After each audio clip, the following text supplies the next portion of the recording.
Hey guys, Steel Ovan here. Today we're doing a little overview on this Heretic Knives Hydra. So this is a single action out the front push button automatic. Here is the number and what configuration it is. Comes in this cool packaging here, and it comes with a bottle of their signature automatic knife lube here. Go ahead and get rid of this box. So here is the knife.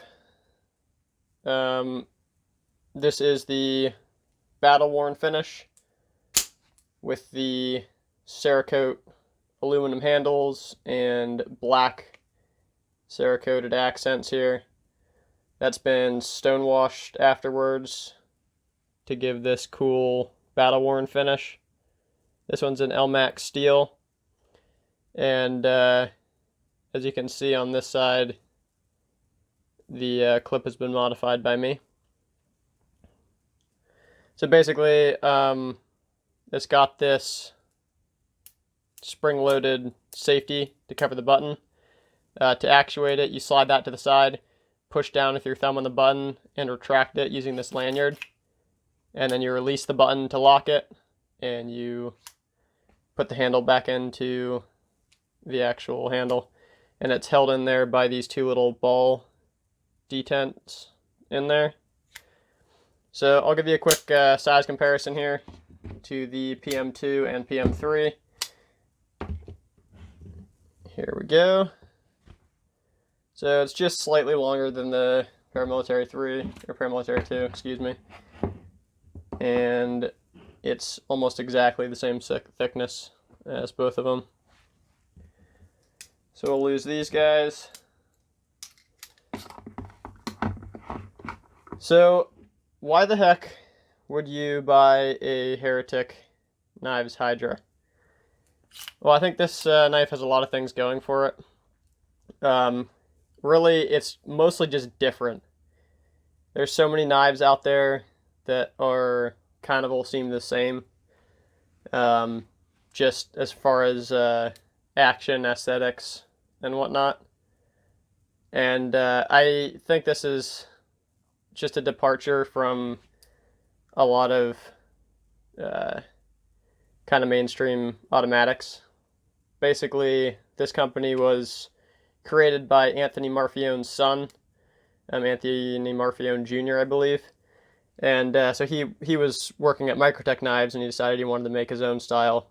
And so he branched off, made Heretic Knives.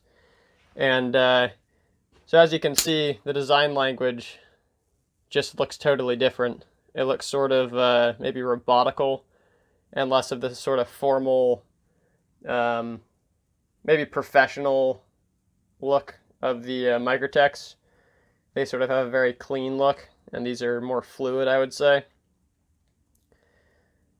So on here, just some of the features. These little milling in the blade, I think are really just to disguise that lock cut out there in the blade, which is where the actual button locks the blade into the handle.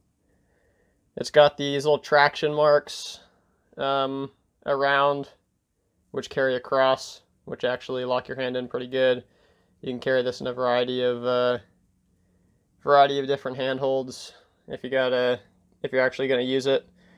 Personally, I'm probably not going to much, since automatics are illegal to carry in my state. But you know, follow your local knife laws if you're going to be using something like this. So I really like the finish on this. This is the battle worn one, so it's been pre-distressed. I think the brand new ones actually wind up, at least for me, they wind up looking kind of toyish. They're just too clean. And I think this design and aesthetic just looks better being worn. Now those ones you can also pocket wear just by actually using and carrying the darn thing. But I decided to go for the pre-distressed one. So some of the things I really like about this one, you can see it's got this carbon fiber back on the charging handle. Just a really neat little design there. I said before I modified the clip. Basically it comes with a double H clip connected in the middle. I just cut it off with a Dremel wheel and then ground the side flat. So the finish is a little bit ununiform, but since it's a battle washed knife anyway, I wasn't too worried about that. And I think it looks way, way, way better. Now, word of caution, if you're going to do that, these screws might need to be ground down a little bit. I took a Dremel and ground them down so that my action would work properly again, because otherwise they go too far in and actually make it so the knife doesn't deploy. Just a word of warning.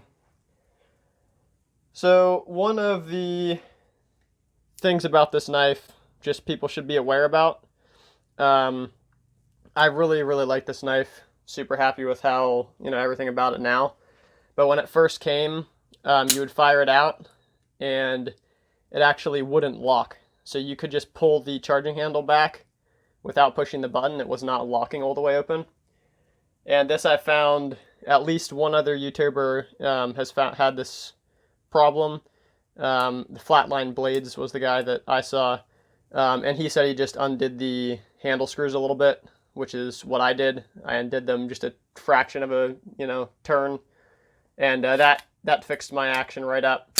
I've had it lock up every single time now. So it just must be something from the factory that they're doing that is tightening their screws down just a tiny bit too much, so they're not locking out. I don't know if that's for every single one of them, but that's at least how it was for this one and for Flatline's one. So, you know what? Let's go into I want to check out the power on this guy compared to a Microtech. It's a Microtech Ultratech. And I'm going to try it versus a can. Let's start out with the Microtech here. So the Microtech just dings it before it goes off the track. And then of course you have to reset it. Now let's try it with the Heretic Hydra. So as you can see, that is quite a bit deeper. That's one thing that's cool about this knife, is just the penetration capability on it. There's no track for it to get knocked off of. Once you release the lock, the spring follows all the way through. So you get a lot more power when you pull the trigger.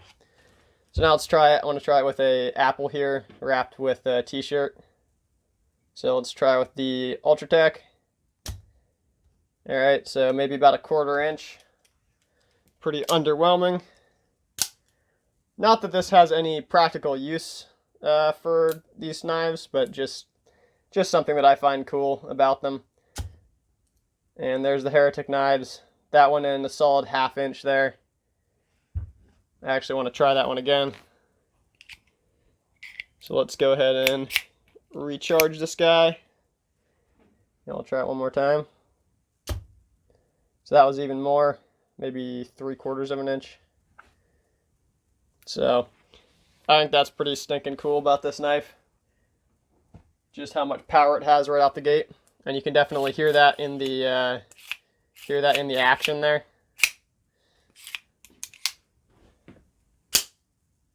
Just listen to that. I want to do it by the microphone so you guys can hear. And then the retraction. That was the safety snapping close. And then locked. So really, really satisfying sounding and feeling action. You actually got recoil when it comes out, which you feel in your wrist, which is really cool. Kind of like a firearm or something. Really, really fun. So another thing that I like about this knife is the front of it. If you look at it, it actually looks like a bull. So you got the snout and you got the horn coming forward, and maybe like the ear underneath it. I just think it's a kind of a cool little detail. I mean, maybe nobody else thinks that, but I just kind of think it looks like Babe the Blue Ox or something. I don't know. It's kind of cool. So as far as charging this guy without the lanyard, if you wanted to take the lanyard off, you can do it, but it's just definitely not as easy. That's why I've left the lanyard on, but you can totally do it if you want ease of carry. That's great. So another thing about this guy, all this blue stuff in here, I added oil in there, and I'm not sure why, but it turns blue in here. So it's probably just the Cerakote wearing in. And I definitely flooded this thing with oil. You know, I didn't have to put that much in. That's why it's streaking out like this. But just something to be aware of. It is, you know, going to take some time to wear in and whatnot. And one benefit to this guy over Halo is you look at the rattle on this thing. Yes, there is some movement. Just a tiniest little bit of movement. But if you compare that to a Halo 5 or 6, it's night and day. So much tighter tolerances from that and way more satisfying in the charging handle department. So one other thing I want to look at is the action on this thing. When I first got this, I would push the firing button. When I wanted to recharge it, I'd push the firing button in, pull the thing back, and I would be letting go of the firing button. And then the spring gets much, much harder and sort of sounds like it's under a lot more tension when you recharge it. So just something to be aware of. You're supposed to push the button in the entire time you're pulling it back, then release it, and then put the charging handle in. I just sort of thought mine was, you know, something was wrong with mine or whatnot, and it was just, you know, the action was not as good for me, and I realized that it was just operator error. That was just what I was doing wrong. I wasn't riding the button all the way back. Once I started doing that, absolutely flawless, awesome action. So one thing why you should maybe look at getting one of these over, say, a Microtech Halo 5 or 6, the safety on this guy is much more convenient. On the Microtechs, there's a like funky button safety, which I found really obnoxious to use. This is very intuitive. You just slide it sideways and you're right there on the firing button. So that's something I like better. I like this texturing too. It looks sort of like a fingerprint maybe or something there. Really, really cool texturing there. Another thing that's better than the Halo is the rattle on the slide. It's just way tighter. The pocket clip is the Halo 5, 6 do not have pocket clips, so that's definitely a leg up. But the stock pocket clip, take it or leave it. Some people hate the look of it, and some people like the look of it. Functionally wise, though, it works great both ways, either with it, you know, cut into one or with a double prong. I just like the aesthetic of this way, way, way better. And actually the ergonomics, not having the second prong dig right into your palm of your hand there, it actually feels better with a single-sided pocket clip. So if you want to take the risk and potentially void your warranty, I would highly recommend this modification.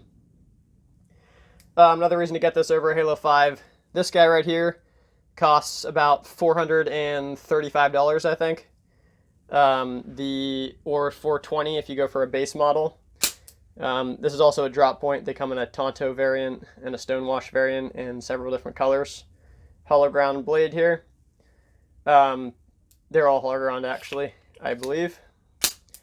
But a Halo right now, if you can find them, which for the most part you can't find them, they're going to run you probably $600, $700. That's if you can find it at a show. And if you're going to purchase it online, you're looking well over $1,000, depending. Some of them, you know, special variants are going for even more. $1,500, $1,600 is what I've seen. Now that's not for the base ones, those are the expensive ones, but still, you're looking at easily 2.5 to 3 times the cost of this Heretic Knives Hydra for a Halo 5, Halo 6, depending on your variant.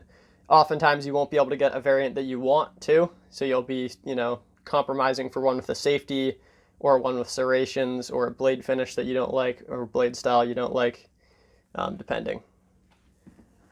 So as far as the handle look of this compared to the Halo 5 and the size, this is a much more EDCable, usable size. The Halo 5, Halo 6 is just huge.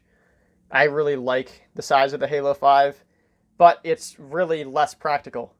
That's why I wound up going with this guy, something that I could potentially use, use around the house, not take out, and about and whatnot. But that's why I went with this, and it has a pocket clip. It's just more of a usable knife as opposed to a more of a gimmick.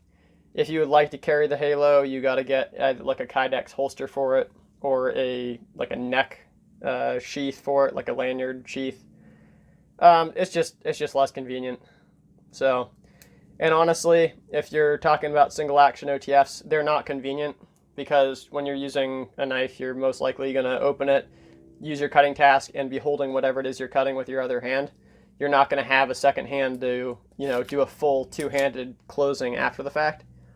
So just something, at least for me, I don't find it, the most practical single action for EDC use. But really, I just like this because of the cool factor. It's different. So many knives out there are the same right now.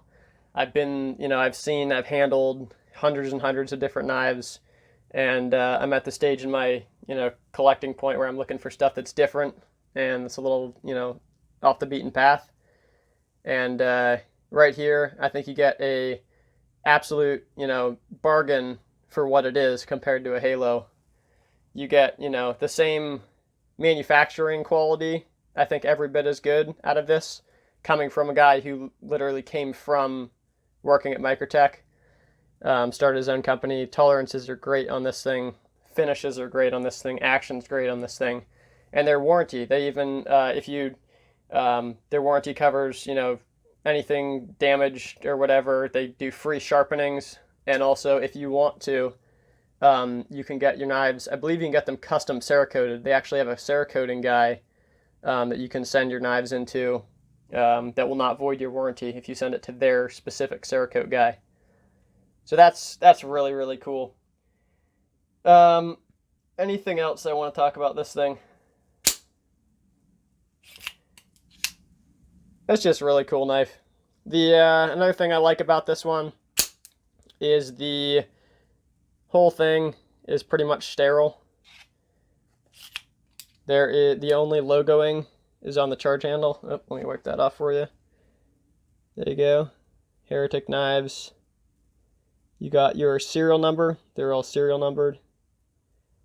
And it's got that same cool milling on the sides as the blade. So I think this is a really different knife. The looks, the pocket clip, the action aren't going to be for everybody. I'm not saying this is like the perfect EDC utility knife, but this is a really different, really cool, fun knife, and I really enjoy it. So if you guys have any interest in Heretic Knives, specifically, this knife, definitely go pick one up, try it out if you can, or consider just buying one and selling it later. But this is a really awesome, usable alternative to the Halo series for an absolute bargain of a price compared to that. So I hope you guys enjoyed the video. There's going to be more coming eventually, and I will see you guys in the next one. Bye.